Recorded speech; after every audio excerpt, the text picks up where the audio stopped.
하나님, 오늘 이 시간을 허락하셔서 감사합니다. 주의 성령이 우리의 마음을 사로잡아 주시고 또 우리의 삶과 우리의 모든 영역을 사로잡아 주심으로 악한 마귀, 더러운 마귀 역사하지 않도록 도와주시옵소서. 아버지 하나님, 저희들이 참 주님의 참된 일꾼이 되기를 원하며 주님 앞에 부끄러움 없는 믿음의 사람들이 되기를 원합니다. 주님 늘 우리를 보호해 주시고 지켜주시며 능력으로 역사하여 주시길 간절히 기도드립니다. 이 시간에도 부족한 자를 통해서 말씀해 주시고 같이 말씀을 나눌 수 있도록 은혜를 허락하여 주시옵소서. 예수님의 이름으로 기도드립니다. 아멘. 디모데후서 2장 14절에서 26절까지 말씀입니다. 같이 한 절씩 교독하시겠습니다. 너는 그들로 이 일을 기억하게 하여 말다툼을 하지 말라고 하나님 앞에서 엄히 명하라. 이는 유익이 하나도 없고 도리어 듣는 자들을 망하게 하려 함이라.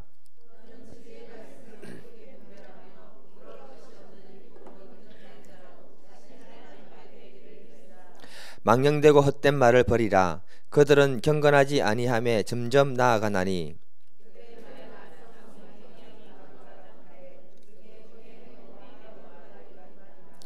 진리에 관하여는 그들이 거릇되었도다. 부활이 이미 지나갔다 하므로 어떤 사람들의 믿음을 무너뜨리느니라.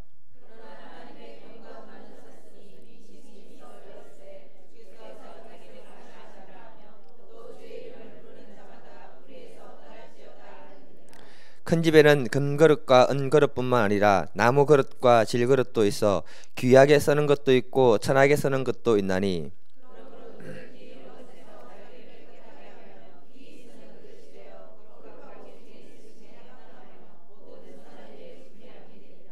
또한 너는 청년의 정욕을 피하고 주를 깨끗한 마음으로 부르는 자들과 함께 의와 믿음과 사랑과 화평을 따르라. 주의 종은 마땅히 다투지 아니하고 모든 사람에게 대하여 온유하며 가르치기를 잘하며 참으며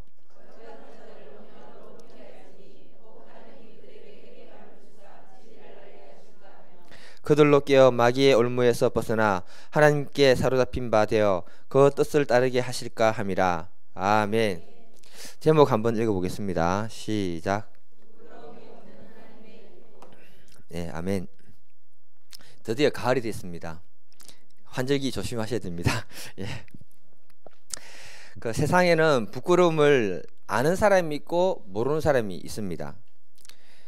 부끄러움을 아는 사람은요, 자기가 지은 죄나 자기의 약점에 대해서 스스로 알기 때문에 회개하기가 쉽습니다. 근데 부끄러움을 모르는 사람들은 자기가 무슨 죄를 짓고 어떻게 사는지 모르기 때문에 반성할 줄도 잘 모르고 회개할 줄도 잘 모릅니다. 그러니까 부끄러움이 없는 신앙인으로 산다는 것은 하늘을 우러러 한 점 부끄러움 없고 땅을 우러러 인류에게 부끄러움 없는 그런 사람이 아닐까 싶습니다. 근데 사실은요, 이런 사람을 찾기가 쉽지가 않습니다. 인간이 부끄러워할 바가 없다는 것은 뭐냐면 하나님 앞에서 죄를 짓지 않는다는 말이 그 안에 포함이 되어 있는 것입니다. 그래서 이 아담과 하와가 하나님 앞에 범죄하지 않았을 때 영광 가운데 있었기 때문에 그들은 벗은 몸으로 살아도 부끄러워하지 아니했다라고 기록했습니다. 그런데 이들이 범죄한 이후에 하나님의 음성에 두려워하고 수치심을 느끼고 부끄러워하기 시작했던 겁니다. 그래서 이 두려움, 수치심, 부끄러움이란 것은 죄로부터 출발한다는 사실을 우리가 기억을 해야 됩니다. 성경에 다윗보다 더 완벽한 사람을 찾으라고 한다면 저는 사무엘 선지자가 아닌가 생각합니다. 사무엘 선지자는 20년간 사역을 하고 마치고 난 다음에 그때 사람들 앞에서 뭐라고 했느냐 하면 사무엘상 12장 3절에 내가 누구의 소나 나귀 새끼를 빼앗았느냐, 누구를 속였느냐, 누구를 압박하였느냐, 내 눈을 가리는 뇌물을 누구에게서 받았느냐, 이렇게 담대하게 선포를 했습니다. 그렇게 말할 수 있었던 건 뭐냐? 하나님 앞에서 사무엘은 깨끗한 믿음의 지도자였다는 것을 말해주고 있는 겁니다. 그러니까 우리가 이 땅을 살아가면서 부끄러움이 없는 하나님이 일꾼이 된다는 것은 굉장히 어려운 일이기 때문에 기도를 많이 해야 됩니다. 먼저는 이 땅에서 우리가 부끄러움을 당하지 않아야 되고 나중에는 하나님 앞에서 부끄러움을 당하지 않아야 된다는 것입니다. 사람은 우리의 추한 모습을 사람 앞에서는 숨길 수는 있지만 하나님 앞에서는 숨길 수가 없다는 사실을 기억해야 됩니다. 신성종 목사님의 그 내가 본 천국과 지옥이라는 책, 조그만한 책이 있는데요. 그 책을 보니까 지옥은 3층으로 되어 있다고 합니다. 상층, 중층, 하층. 예. 각 층마다 동서남북으로 뻗어 나가는데요. 아래층으로 내려갈수록 점점 좁아지고 고통이 심해진다고 합니다. 그나마 좀 괜찮은 지옥이 1층이라고 합니다. 물론 이 지옥 자체에 있는 것만 해도 어마어마한 고통인데 그나마 다른 곳보다는 그 1층이 낫다고 합니다. 근데 3층에 내려가니까 북쪽은 세상에서 독재자와 수많은 생명을 빼앗은 사람들, 유괴범들이 그곳에서 고통당하고 있더랍니다. 남관으로 가니까 자살자들과 살인자들이 그 안에서 고통을 당하더랍니다. 지하 3층 제일 어려운데. 서관을 가니까 종교를 이용해서 많은 사람들을 착취하고 그것을 빙자해서 존경받으며 위선적으로 살았던 교황, 신부, 목사, 선임이 그곳에 다 와 있더라고 합니다. 그리고 동관 끝으로 가니까 세상에서 예수님을 배신하고 또 이단자들, 기독교인들을 핍박했던 사람들, 그런 사람들 다 끌어모아놓고 그곳에서 이렇게 영원한 고통을 주고 있더라고 합니다. 신성종 목사님은 그 지옥에서 자기가 아는 목사님 몇 분을 이렇게 봤다라고 이렇게 기록을 해놨습니다. 누군지는 모르겠습니다. 예. 저는 이 책 읽으면서 마음이 우울했어요. 천국 가서 목사가 하나님 앞에 얼만큼 영화를 누리는지는 모르겠지만 하나님 말씀을 아는 목사가 그 말씀을 갖다가 제대로 삶 가운데 실천하지 않을 때, 죄를 지었을 때 지옥 가는데 그 지옥 가는 곳이 제일 어려운 곳으로 간다는 거예요.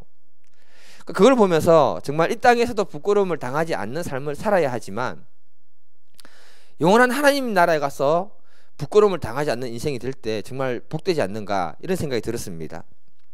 오늘 말씀은 다른 것이 아닙니다, 여러분. 이 땅에서와 하늘에서 부끄러움을 당하지 않는 믿음의 사람들로 다 살 수 있기를 간절히 기도드립니다.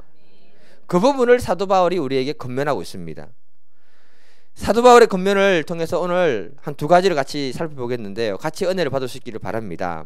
첫 번째, 험한 것과 거짓 진리를 분별하라. 예, 따라해 보세요. 예. 험한 것과 거짓 진리를 분별하라.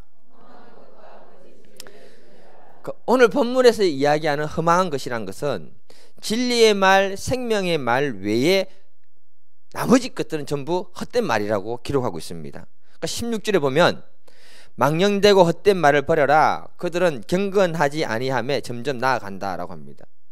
이 말씀을 쉬운 성경으로 번역해드리면 이렇게 됩니다. 쓸모없는 세상적인 것들을 이야기하는 사람들을 피하십시오. 그런 사람들은 점점 하나님으로부터 멀어집니다. 이렇게 얘기합니다.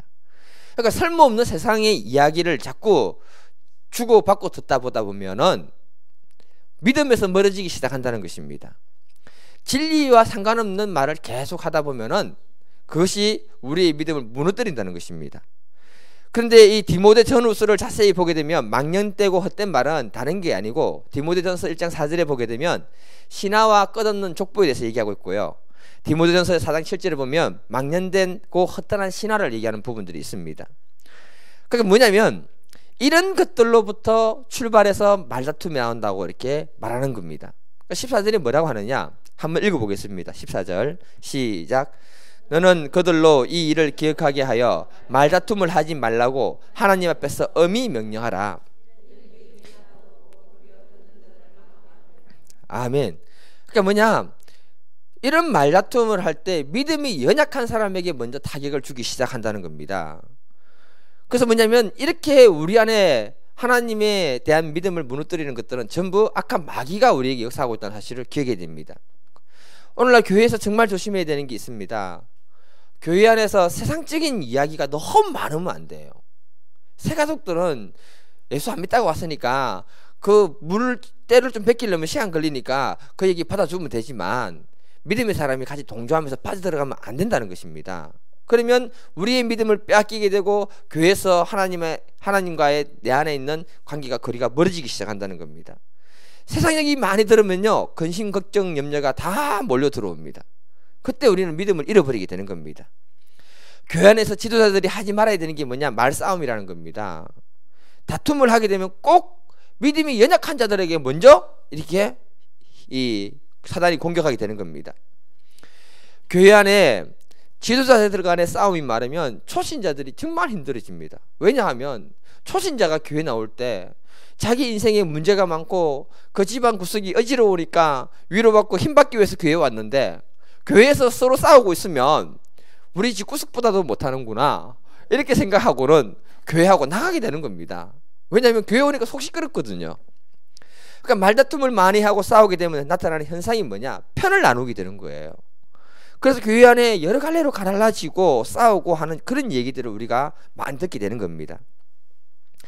고린도 교회에 이런 문제가 있었습니다. 고린도전서 1장 11절하고 12절을 보면요, 그들 가운데 분쟁이 심했대요. 그리고는 누구는 바울파, 누구는 아볼로파, 누구는 게바파, 나는 다 싫다, 오직 그리스도파, 이렇게 나눠졌다는 겁니다.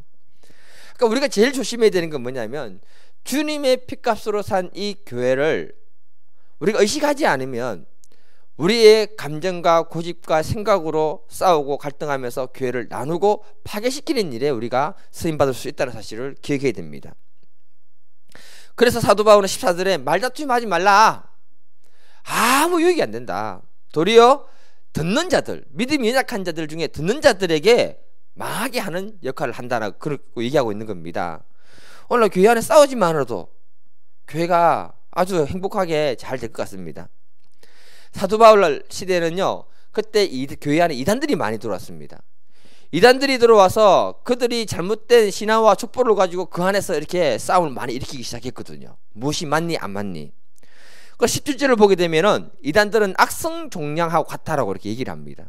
이 악성종양이 오늘날로 말하면 뭐냐 하면 암하고 똑같습니다. 여러분, 사람이 있잖아요, 이 암 걸리고 왜 죽느냐 하면은 어느 날 몸이 이상하다 싶어서 병원에 가서 확인해 보면은 암 3기, 암 4기입니다. 예. 그러니까 암 3기, 암 4기로 퍼지는 순간에 뭐냐면은 우리는 벌써 사형 선고를 받는 거거든요. 그러니까 이단은 처음에는 미비하게 시작하는 것 같아요. 그런데 어느 순간에 보면 확 퍼지는 거예요. 여러분, 신천지 있잖아요. 처음에 굉장히 미비한 단체였습니다. 어떻게 시작했냐면은 1990년대에 주로 했던 게 뭐냐, 무료 성경신학원. 등록하는 사람 별로 없었습니다. 여기부터 시작했는데 요즘은 신천지에서 신학교육 6개월 받는 건 돈 내고 받습니다. 옛날에는 무료였는데 장사가 잘 되니까 돈 내고 받습니다. 예. 우리 교회도 돈 받고 성경 공부시키고 하면 좋겠네요. 아무도 안 오실까봐 저는 공짜로 하겠습니다. 그런데 100회 이상, 200회 이상 졸업식을 하는데 엄청난 사람들이 이렇게 같이 졸업을 하는 거예요. 그러니까 교계에서 이단이라고 하니까 이제는 대놓고 뭐라 하느냐, 말씀 대성회를 해가지고 광고하면서 큰 체육관 빌려가지고 이만희 씨가 오셔가지고 말씀을 강론하시고 그럽니다. 그리고는 개신교회에서 전통 중에 전통은 우리다라고 이렇게 우기고 있습니다. 신천지는 오늘날 한국 교계와 사회의 암적인 존재로 자리 잡았습니다. 그런데 그 사실을 알아도 수술해서 제거하고 싶어도 이미 암이 확 퍼진 상태라서 더 이상 건드릴 수 없는 그런 상태로 가버린 것입니다. 사도 바울의 시대에 이런 쓰임 받았던 사람이 소개되는데 17절 후반에 누구냐, 후메네오와 빌레도라는 사람이라고 얘기하고 있습니다. 그럼 오늘날 이 시대나 사도 바울 시대나 동일하게 역사하는 악한 존재는 마귀인데, 이 마귀는 어떻게 하든지 간에 교회 안에 들어와서 거짓 진리를 선포하든지 싸움을 일으키든지 아니면 세상 얘기로 가득하게 하든지 해서 우리의 믿음과 신앙을 다 무너뜨리는 역할을 하는 게 악한 마귀라고 하는 것입니다. 여러분, 계시록 13장 11절을 보게 되면요, 내가 봄에 또 다른 짐승이 땅에 올라오니 어린 양같이 두 뿔이 있고 용처럼 말하더라. 사도 요한이 봤는데, 어린 양 봤는데, 어린 양은 누구를 상징하는 거예요? 예수님이 상징하잖아요. 근데 뿔이 두 개인데 용처럼 말하더래요. 용은 뭐예요? 마귀잖아요, 마귀. 자세히 봐야 되는 거예요, 자세히. 계시록 5장 6절에 보게 되면요, 한번 읽어볼게요. 계시록 5장 6절 시작. 내가 또 보니 보좌와 네 생물과 장로들 사이에 한 어린 양이 서 있는데 일찍이 죽임을 당한 것 같더라. 그에게 7뿔과 7눈이 있으니 이 눈들은 온 땅에 보내심을 받은 하나님의 7 영이더라. 계시록 5장 6절에 나오는 이 예수님이 진짜예요. 일찍 죽임을 당한 흔적이 있더래요. 그리고 온전한 힘을 상징하는 7뿔, 완전한 힘을 상징하는 7뿔이 있고요, 온 세상을 완전하게 감찰하시는 7 눈이 있더라고 얘기를 하고 있어요. 이게 예수님이에요. 그런데 계시록 13장에 나타난 그 어린 양은 뭐냐?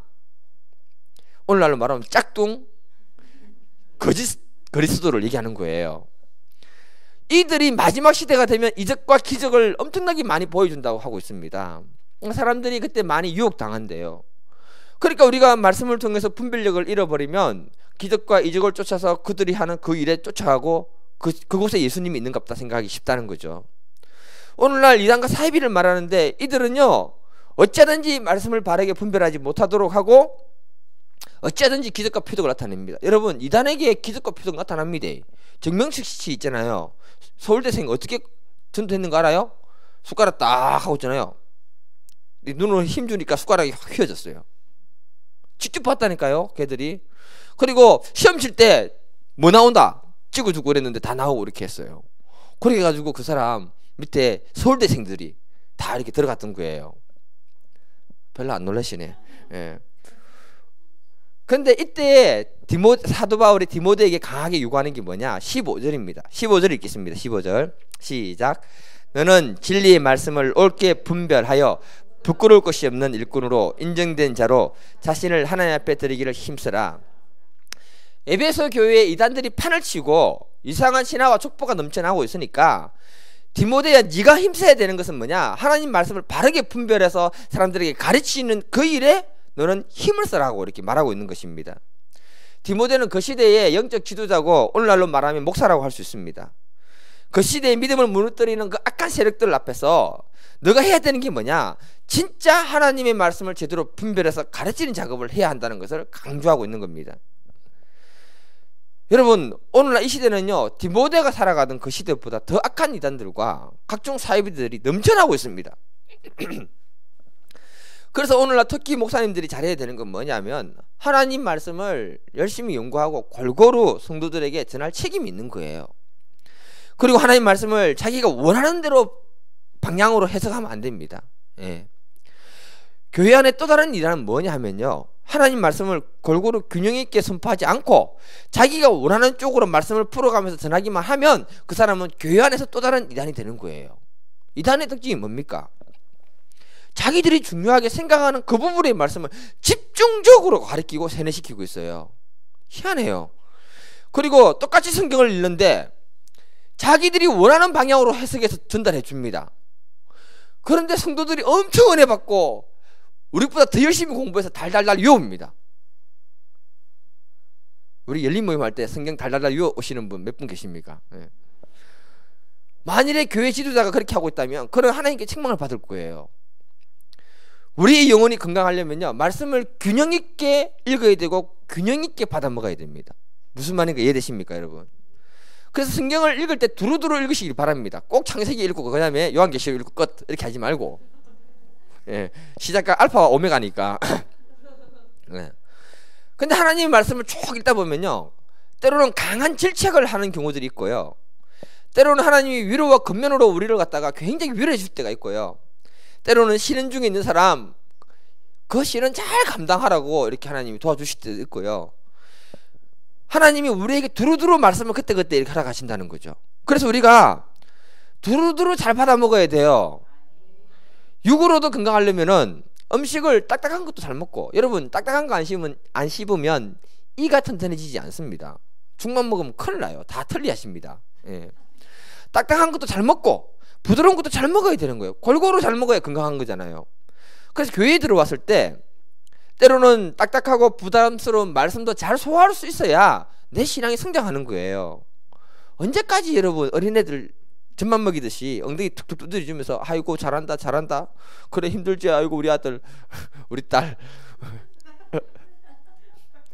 그런 말을 언제까지 해줘야 되는 거예요? 그러다 보면 그 사람의 영혼이 병들고 그 사람의 영혼이 성장하지 못하는 거예요. 하나님 말씀은요, 자신이 말씀이 선포될 때 가감하는 것을 싫어합니다, 여러분. 그래서 어떻게 말했냐면 계시록 22장 18절 19절 읽어보겠습니다. 같이 읽겠습니다. 시작. 만일 누구든지 이것들 외에 더하면 하나님이 이 두루마리에 기록된 재앙들을 그에게 더할 것이요, 만일 누구든지 이 두루마리의 말씀에서 제하여 버리면 하나님이 이 두루마리 기록된 생명나무와 및 거룩한 성에 참여하는 것을 제하여 버리시리라. 아멘. 하나님은 자기 말씀이 더해지는 것도 싫어하고 빠지는 것도 싫어한다는 거예요. 그러니까 오늘날 이단들은요 엄청 벌 많이 받을 거예요. 많이 더하고 그 다음에 많이 뺐으니까 다 지우가 있잖아요. 네. 그러니까 제가 근면해 드리고 싶은 건 뭐냐, 교회에서 성경을 두루두루 읽게 할 때는 같이 읽고요, 교회에서 하는 성경 프로그램을 잘 참석하시길 바랍니다. 우리 하요일 같은 교회는 성경 통독바 있잖아요. 우리 복희 사모님 굉장히 귀한 일 하고 있어요. 나중에 최도전 사님도 하나 하세요. 다른 거 하나. 예, 해야 됩니다. 예, 사역자들은. 예. 참고로 저는 10월달부터 토요일 2시에 요한계시록 하도록 하겠습니다. 예. 우리 학생들 다 했어요. 신선지 와서 우리 학생들 요한계시록 얘기하면 큰일 나요. 이제 청년들까지. 예. 두 번째, 깨끗한 그릇으로 준비해라. 예. 옛날 TV 광고에 보게 되면 큰 일꾼 큰 사발 들어보셨죠? 큰 일꾼은 큰 사발을 먹어야 된다는 거예요. 그건 무슨 말이에요? 세상 사람들은요, 저 사람이 큰 그릇이다 아니다 이런 말 참 잘합니다. 그리고 우리 자녀들에게 기도해달라고 부탁할 때 보면요, 꼭 큰 인물 되게 기도해달라고 부탁을 하시는 분들이 있어요. 예. 그런데 사도 바울은 디모데에게 큰 그릇이 중요한 것이 아니고, 큰 사람이 되라고 한 것이 아니고, 어찌하든지 간에 어떤 그릇이든지 간에 깨끗한 그릇만 되면 하나님께 쓰임 받는다라고 얘기하고 있는 거예요.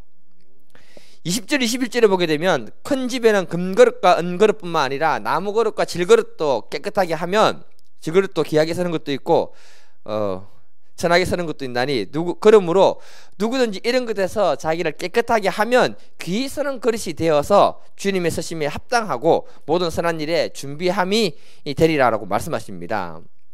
그러니까 사도 바울이 얘기하는 게 뭐냐, 큰 그릇이냐 아니냐가 중요한 게 아니고 깨끗한 그릇이냐 아니냐 이렇게 얘기하는 거예요. 그 세상의 가치관과 기준으로 얘기하는 게 아니라 하나님 편에서 볼 때 정말 중요한 말씀을 하셨다는 거죠. 세상 사람들은 어떤 수용을 잘하고 큰 그릇이면 와, 저 사람 크다라고 하는데, 큰 그릇도 더러운 그릇인데 더러운 걸 담으면 곤란하다는 겁니다. 오늘 본문에서 사도 바울이 우리에게 큰 위로를 주고 있습니다. 위로 안 받습니까, 여러분? 여러분들 중에 큰 그릇이 있습니까, 여기에? 예, 별로 없는 것 같아요, 제가 볼 때. 그러나 깨끗한 그릇이 되면 엄청 위로를 받는 거 아닙니까? 세상 사람들은 큰 그릇을 요구하고 있지만 하나님은 큰 그릇이 아니고 깨끗한 그릇이라고 분명히 얘기했습니다. 제 생각은요, 이래요. 사람이 세상에 태어나는 순간에 이미 그 사람의 그릇은 어느 정도 결정되어져 있다. 그건 내 영역이 아니다. 내 마음대로 할 수 없는 부분이에요. 그런데 내가 마음대로 할 수 있는 게 있어요. 그것은 내 그릇을 어떻게 관리하느냐, 이건 내가 할 수 있다는 거죠. 세상은 너무 오염됐습니다, 여러분. 그래서 하나님 보실 때 정말 깨끗한 그릇 찾기가 너무 힘듭니다. 나도 별로 안 깨끗해요. 예.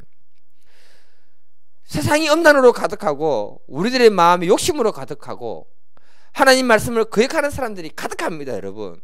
캠퍼스 전도하는데 교회 나가본 적 있나 있기나? 그거 왜 나가요? 진짜. 심지어 하나님 영역 안에 있는 사람들까지 더러운 마음을 가진 사람들이 많다는 것입니다. 그래서 예수님이 뭐라고 하셨느냐, 마태복음 15장 18절에서 20절 보면 입으로 나오는 것들은 마음에서 나온다니 이것이야말로 사람을 더럽게 하느니라. 마음에서 나오는 것은 악한 생각, 살인, 간음, 음란, 도둑질, 거짓증은 비방이니 이런 것들이 사람을 더럽게 하는 것이요, 씻지 않고 손으로 먹는 것은 사람을 더럽게 하는 것이 아니다 라고 얘기하고 있습니다. 그러니까 우리의 마음 상태가 어떠한가에 따라서 주님 보실 때 깨끗하다 깨끗하지 않다 이렇게 결정되어진다는 것입니다. 결국 문제는 뭐냐, 우리의 마음의 그릇인데 얼마만큼 내 마음의 그릇이 세상의 때와 오염으로 벗어나느냐, 여기에 관건이라는 사실을 기억해야 됩니다. 사도 바울이 오늘 본문 속에서 보면 더러운 사람들도 얘기하는데, 더러운 마음을 가진 존재들이 뭐냐, 18절을 보면, 첫째 18절 보면 거짓 진리를 전파하는 자들은 더러운 것이다. 22절에 보면 청년의 정욕된 마음이 가득한 자도 더러운 그릇이다. 23절에 어리석고 무식한 변론에 빠진 자도 더러운 그릇이다. 25절에 보면 하나님의 말씀을 거역하는 자들이 더러운 거짓이라고 이렇게 쭉쭉쭉쭉 나열하고 있는 겁니다. 왜냐하면 그들의 마음에는 거짓이 가득하고 음란이 가득하고 분열과 싸움이 가득하니 어떻게 그 안에 진리의 말씀이 거할 수 있느냐 이겁니다. 진리의 말씀이 궁극적으로 내 안에 거하지 않으면 내 마음밭은 더러운 마음밭이라고 이렇게 말할 수 있는 것입니다. 우리들의 마음의 그릇을 깨끗하게 하는 방법은 오직 한 가지입니다. 주님의 보혈로 나를 씻어야 되는데 그 기준은 뭐냐? 하나님이 말씀을 들을 때 그 말씀이 거울이 되어서 나를 지적해 줄 때가 있어요. 그때 주의 보혈을 덧입어서 내가 씻는 작업을 해야 되는 거예요. 성령이 세미한 음성으로 우리에게 음성을 전달합니다. 그러면서 우리 죄를 지적해 주고 내 생각을 바로잡아 주십니다. 그때 그 음성에 순종하고 그 말씀에 순종해서 우리의 마음 그릇을 깨끗하게 할 때 정결한 그릇으로 바뀌게 되는 거예요. 근데 한 번, 두 번, 세 번 성령이 내 마음에 말씀하실 때 내가 그걸 무시하게 되면은 더러운 그릇이 되는 거예요. 그리고 세상에 부끄러움을 당하게 될 것이고 하나님 앞에 영원히 부끄러움 당한다는 것입니다. 오늘날 세상 사람들 중에 부끄러움 당하는 사람들 많이 TV 뉴스에 나오대요. 국회의원 중에 국회의사당에서 스마트폰으로 조건 만남 검색하다가 CCTV에 찍혀가지고 부끄러움을 당하는 분이 있고, 어떤 국회의원은 스마트폰으로 누드 사진 보다가 CCTV에 찍혀서 부끄러움 당하는 사람들이 있더라고요. 왜 그런 곳에서 그런 짓을 하는지 몰라요. 예. 그 사람들은 세상 사람이니까 그렇다 치더라도 오늘날 많은 종교 지도자들이 세상 사람들 앞에 하나님 앞에 수치를 당하는 사람들이 너무 많습니다. 제가 몇 번 말씀드렸지만 이들만 하면 사람들이 내 동기 얘기를 또 하더라고요. 제가 이번에 목회자 후보생 교육을 갔거든요. 합신에. 그곳에서 우리 합신 목사님인데 백 목사님이 통합 측에서 사역하고 계시는 분이 있어요. 그분이 이번에 그 이야기를 하는 거예요. 그 목회자 후보생 너희들 조심해라 하면서 이제 내가 다 듣고 나서 그 사람이 내 동기다고, 신학기 동기다고 했더니 깜짝 놀라는 거예요. 그 친구가요 진짜 사역 잘해요. 경주 모 교회에서 중고등부 20명 데리고 했는데 100명대를 넘겼어요. 120명대로. 별로 놀라지도 않네요. 우리 교회 중고등부 20명 있잖아요. 야들 가 붙이면 120명으로 부흥한다니까요. 교회 재정이 얼마나 많이 흘러가겠어요 그쪽으로. 예. 그런데 이 친구가 무슨 성추행 이런 문제 얘기 나오니까 교회에서 그 부분을 갖다가 징계를 해야 되는데 사임시키고 그냥 다른 데로 보낸 거예요. 그 인생이 불쌍하니까. 그런데 대구로 갔는데 또 그 조그만한 교회 20명 정도 되는 대구의 그 중고등부 학생을 또 100명대 이상으로 부흥시킨 거예요. 탁월한 능력입니다 이거는. 그런데 이상한 소문이 들리니까 목사님이 이상하다 싶어서 빨리 사임하고 또 다른 데로 보낸 거예요. 징계를 해야 돼요. 그 친구가 다른 교회 가서 새벽 기도하고 나올 때 사이버 수사대가 그 교회 앞에 딱 기다리고 있다가 그 사람을 딱 그냥 체포한 거예요. 알고 보니까 인터넷 포주 활동하면서 성매매하고 자기도 성폭행하고 인터넷 온갖 엄나 사이트를 운영하는 그런 사람인 거예요. 체격이 참 좋아요. 인물 정말 좋아요. 품체가 정말 목사다워요. 예. 중고등부 애들이요 얼마나 존경하고 사랑하는 줄 알아요? 우리 중고등부 애들, 우리 대학부 애들은 내 별로 존경 안 할걸요. 예.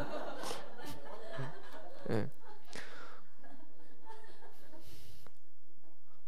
저는 착한 목사인데. 예.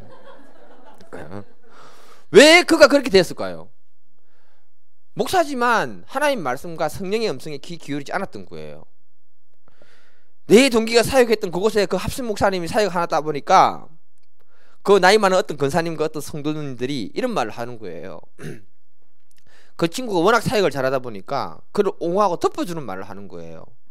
남자가 큰일 하다 보면 여자 문제도 생길 수 있다. 큰일 하면 전 작은 일 하랍니다. 그의 도덕성과 하나님 앞에서 그 목회적 양심은 무시한 채 사역을 부흥시켜주고 교회가 성장하고 능력 있는 목사가 되기만 하면 모든 걸 다 덮어준다는 거예요. 그 사람은 사회적으로 범죄한 사람이거든요. 허물과 약점이 아니에요. 허물과 약점은 덮어줘야죠. 이 말 들으면서 정말 교회 안에 죽어버린 양심, 하나님을 경외하는 믿음의 사람들이 점점 줄어들고 있구나. 교회가 양적으로 성장하고 뭔가 보여줄 수만 있다면, 능력만 있으면 사회적인 범죄까지도 덮어줄 수 있는구나. 그래서 지금 한국 교회 어떤 큰 교회 목사님은 젊은 여성도 상습 성충했음에도 불구하고 능력 있는 목사라고 그 밑으로 성도들이 정말 많이 몰려 들어가고 있습니다. 이 깡촌에 있는 목사들은 개척해도 한 사람도 안 오는데 그런 문제가 있어도 그렇게 몰려가는 거예요. 그런데 사도 바울은 뭐라고 하느냐? 하나님은 큰 그릇을 찾는 것이 아니고 깨끗한 그릇을 찾는다고 분명히 말씀하고 있습니다. 우리가 말씀 앞에 늘 우리 자신을 세울 수 있기를 바랍니다. 그리고 주님의 보혈로 우리의 마음을 씻고 주님 앞에 나아갈 때 주님이 우리를 새롭게 하시는 줄 믿습니다. 사도행전 5장에 보면 재밌는 얘기가 있습니다. 아나니아와 삽비라 얘기거든요. 들어보셨죠? 그들이 땅을 팔아가지고 교회에 얼마에 헌금을 했습니다. 그때 베드로가 그들을 보고, 남편을 보고 호통을 칩니다. 헌금했는데. 아나니아야, 어찌하여 사탄이 네 마음에 가득하여 성령을 속이고 땅값 얼마를 감추어 놓냐? 감추었다고. 그렇게 책망하고 나서 이 아나니아가 그 책망 듣고 죽었습니다. 과거에 저 이 부분 읽을 때 도저히 이해가 안 되는 거예요. 아니, 땅 팔아서 얼마 헌금할 수 있지. 땅값 다 헌금하지 않으면 이렇게 죽는구나. 여러분, 혹시 헌금할 일 있으면 다 해야 됩니다. 얼마 남기면 곤란해요. 괜히 죽어요. 그리고 3시간 후에 그 부인이 들어온 거예요. 삽비라가 교회로. 그때 베드로가 물어봅니다. 땅값이 이게 다냐? 했더니 네, 답니다. 거짓말했어요. 그랬더니 베드로가 화를 내면서 어찌하여 하나님을 시험하느냐 책망했더니 또 죽었어요. 저는 이 내용 읽으면서요, 이해가 안 되는 거예요. 와, 주의 정 앞에서는 거짓말하면 다 죽는구나. 무섭다. 근데 이 사건이 그 당시에 얼마나 큰 충격이냐면 사도행전 5장 11절을 읽어보겠습니다. 같이 시작. 온 교회와 이 일을 듣는 사람들이 다 크게 두려워하니라. 굉장한 사건이었다는 것입니다. 도대체 하나님은 왜 이들의 생명을 거두어 갔을까? 제가 나중에 성경을 읽으면서 묵상을 하다 보니까 제가 찾은 답은 이것입니다. 그 앞장에 보면은 바나바라는 사람이 소개됩니다. 그 사람은 성령의 감동함을 받아서 그 성령의 음성에 순종해서 밭을 팔아서 그 전 재산을 갖다가 사도들을 발 앞에 내줬습니다. 그랬더니 사람들이 전부 뭐라 했느냐? 사도행전 4장 36절에 보면 바나바는 위로의 아들이다, 이렇게 사람들이 얘기합니다.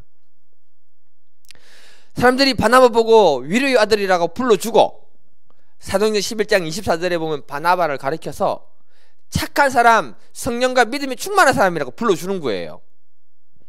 그러니까 이걸 옆에서 지켜보는 아나니아와 삽비라 부부는 이런 말을 듣고 싶은 욕심과 욕망이 그 마음에 가득한 거예요. 그들은 성령의 감동을 쫓아서 믿음으로 땅을 팔아서 하나님께 드린 게 아니고,